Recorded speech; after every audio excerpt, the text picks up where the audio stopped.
Which fairway do you like to take? I think most players are going to try and go down the left-hand side, as it seems to be the easier of the two these days. However, where they stick that flag stick, well, that's a different question. If they stick it up front right, the left-hand side of the fairway, that's not the easiest approach. So better be mindful of where that flag stick is in order to pick which side of the fairway you want to drive it down. Come on, don't be shy. Oh, I don't mind this par putt. So no movement there. He stays at even with the card. The final hole on the outward half is a par 4 playing back up towards the clubhouse, Rich. It's a good par 4. Only the big hitters are going to be able to carry that fairway bunker down the left-hand side. Most players are going to try and avoid it and even miss it the fairway out to the right-hand side, which is not a bad miss. From there, the second shot is directly uphill. Deep, deep bunkers on the front right part of this. That is not the place to miss it. Anything that a little bit long will leave you a downhill putt, but that's the safe play. Now let's switch our focus to Justin Thomas. It's been neck and neck. He's actually tied with his rival. This is tough. Can he do it? So no movement on the leaderboard, remaining at even overall. One of the most often discussed holes in all of golf is the par 4 10th here at Riviera Ridge. There's so much strategy. It's either driver or 3-wood for every player in this field, but you better be good with distance because this green is very narrow.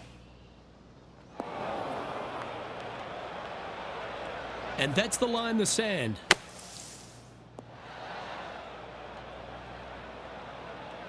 And here we are with their 4th. Just a couple back from our leader.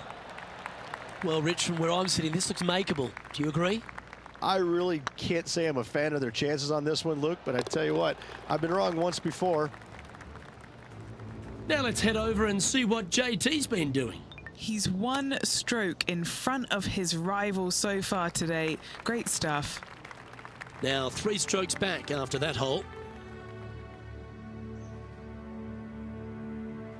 The par 5 11th, one of the better scoring holes on the course. Players are thinking 4 when they stand on this turn. It's just a long straightaway par 5, almost a runway, if you like. Both sides of this fairway flanked by huge eucalyptus trees, which frames this tee shot brilliantly. You find the fairway, second shot, once again, straightforward.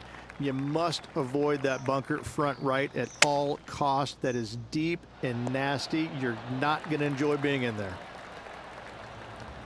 And this effort by Justin Thomas. He's currently 1 stroke better than his rival and playing partner today. 6 feet remaining to the cup. This putt to tie Justin Thomas. Ooh, right by the hole. Par putt coming up here. That gets the job done. And there's no movement on the leaderboard after that hole. When you stand on the 12th tee, Rich, you're thinking to yourself, a couple of strong back-to-back par 4s, and it starts right here. This is where the golf course gets extremely difficult, Luke. This tee shot moves from left to right, but massive overhanging eucalyptus trees down the right-hand side prevent you from hitting a high draw over them. Once you're in the fairway, though, your second shot is to a green that's really not as big as it should be for such a long hole. And there's a famous tree just short and left of this green, Bogey's tree. Not because of the score, because Humphrey Bogart used to sit there and just watch everybody butcher this hole.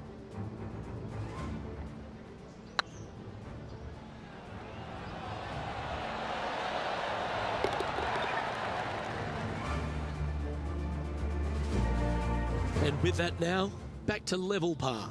Managing to chase down the leaders, closing that gap. Gotta like it.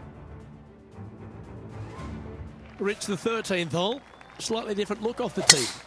It's really cool. This tee shot is framed by large eucalyptus trees, both right and left. Requires a draw.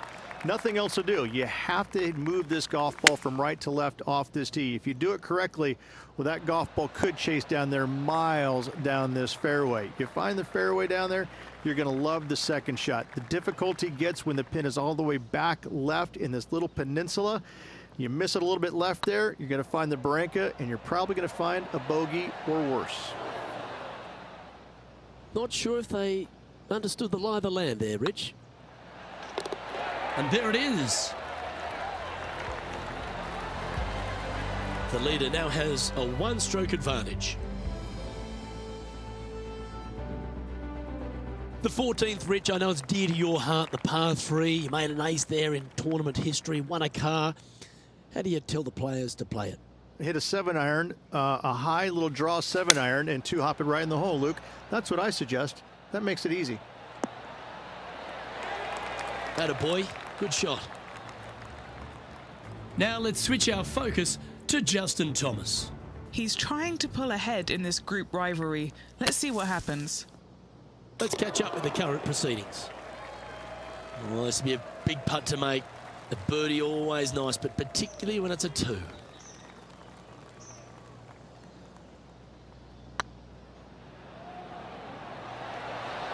Oh, just missed. Just 3 feet to the cup. In she goes. Let's head to the next. Trailing by a few shots after that hole. The 15th, Rich, a very good par 4. Although, if you're Victor Hovland, maybe the fairway's not in your line of sight. It's a great par 4, and yet there's some players that have seen it a little bit differently lately. I always saw it as a dog leg from left to right, just avoid that fairway bunker down the right-hand side. And this is an interesting green. It's got a high spot on the left, and it's got a low middle section and a high section on the right-hand side, and you never have a flat putt. It is always breaking one direction or another, and it's either straight uphill or straight downhill. This is the most difficult green on the golf course by a long margin. If you see it differently, you can hit it down the right, down 17 fairway, but I fail to see how that's any kind of advantage. And after that effort, this is how the leaderboard looks. Our current leader is enjoying a one-shot lead. The 16th at Riviera Ridge is the last chance to get amongst the birdies on a par 3. A breathtaking short par 3, 166, an island green surrounded by bunkers. This is a good time to get hot with the tournament on the line. Not a bad approach, that one. Not quite inside the birdie range, but you never know. Hole a long one, still counts. And this putt is to move into the top 5. Oh, so close. There's part of about 6 feet coming up. He's got this for his par. That will work. And with that, he'll stay right there at even par. Always like to see your name moving up the leaderboard. Never a bad thing. The last genuine scoring hole at Riviera is certainly this par 5 17th. Any hopes of getting it home in 2, you better come up with something special off the tee and make sure to avoid the bunker on the right-hand side. That's some good golf right there. Well, Rich, this player's certainly making moves up the leaderboard, aren't they? Absolutely nice push on this final round. Still needs to keep the foot on the gas, continue making birdies if they have any hope of winning. Found the green side bunker. Looking for an up and down here. And he's down there. You got a read? Setting up this putt 15 feet from the cup. Oh, he's up, Tiger.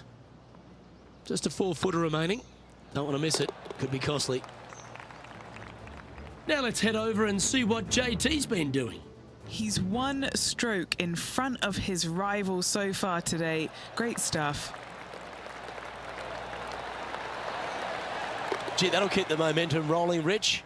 Well, when your rival plays golf every single second of the day and eats birdies for breakfast, lunch and dinner, this is what you get. The leader now has a 1-stroke advantage. One of the most famous finishing holes on the PGA Tour, Rich. This 18th at Riviera is a classic. Aim for the palm trees in the distance, which are located just on the left-hand side of the green. A good tee shot there will set up an awesome-looking second. Birdies are good. Harness them.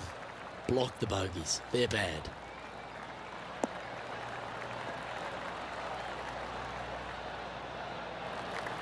Nicely done. Taking aim from about 180 yards here. Currently 4 shots off the pace. Needs this to kick a bit left. Well, this putt will be a good one to hold for a round of 71. And that signs off on today's round.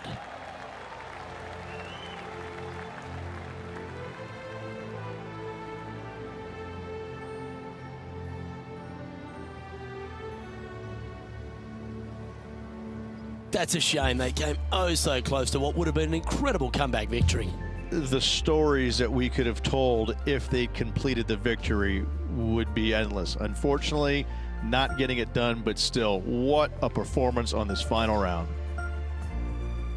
Well, that'll just about do it. On behalf of Rich Beam, I'm Luke Elvey. Thanks for tuning in. Look forward to your company next time.